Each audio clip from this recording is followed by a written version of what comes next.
out of the window and shouted up to the coachman. "Who is dead? Anyone I should know about?" The carriage dipped and swayed as the coachman climbed down from the box.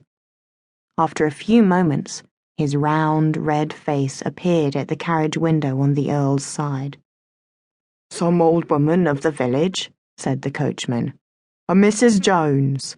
Bertram Pargeter, Lady Lydia's but recently dismissed lover, riding on her side of the carriage, noticed the sudden flush of relief on Lady Lydia's face, saw the way her eyes began to sparkle, saw the fear of the last few days begin to leave her face.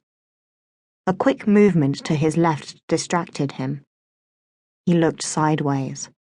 On a level with his face was a gypsy-looking girl climbing up onto the churchyard wall. Her mass of chestnut hair was wild and tangled, and her large violet eyes, fringed with heavy lashes, looked out of a nut-brown face. Something made him remove his hat and give her a slight bow. Her work-worn hands clutched the stones at the top of the wall tightly, and she looked down and past him to where Lady Lydia sat in the carriage. Lady Lydia glanced up and saw the girl. She quickly raised her fan to shield her face and said something. The carriage moved on. Bertram touched his horse's flanks with his red-heeled boots and cantered along beside it again. After they had gone a little way away, he slowed his mount and twisted in the saddle and looked back. The girl was still there, a solitary figure, her cloak whipping about her on the rising wind. He turned back and looked again into the carriage. Lady Lydia was sitting very still. Her long, jeweled fingers clasped and unclasped the sticks of her fan. Fear was back in her face. Bertram, all his senses sharpened by jealousy and hurt, turned over that strange little scene in his mind. He scented a mystery, and that mystery might give him the means to torture his cruel mistress as much as she had tortured him. After the funeral, Polly returned sadly to the little cottage in which she had passed 16 years of her life with old Meg Jones. There were no funeral baked meats, no sympathizers. Without looking at her, the villagers had filed out of the churchyard and had gone their separate ways.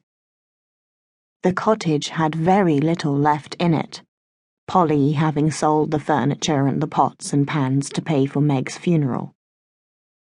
She had just slung the one remaining pot over the fire to make some fennel tea, and was easing her feet out of her shoes. She had been wearing shoes for almost the first time in her life, knowing it would be regarded as disrespectful had she turned up at the graveside in bare feet, when there came a great pounding at the door.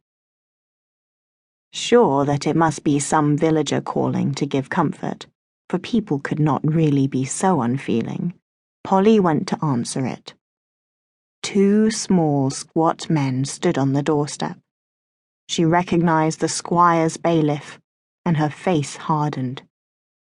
"You've got a week to get out," said one, picking his teeth with a straw. "Tennessee owe this cottage belonged to Meg her life, and seeing as you is in no kin to her." Polly slammed the door in their faces. "We'll be back in a week," she heard them call.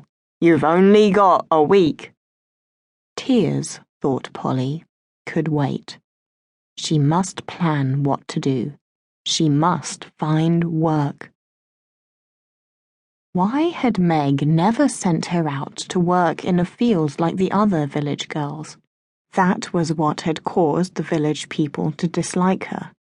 She had been allowed to run wild and do as she pleased. Why had poor Meg paid for her education at the parish school? Of what good was book learning to the penniless? Polly remembered one of the servants from Mearsley Manor when the Earl was in residence, bragging in the village that London servants could live like kings.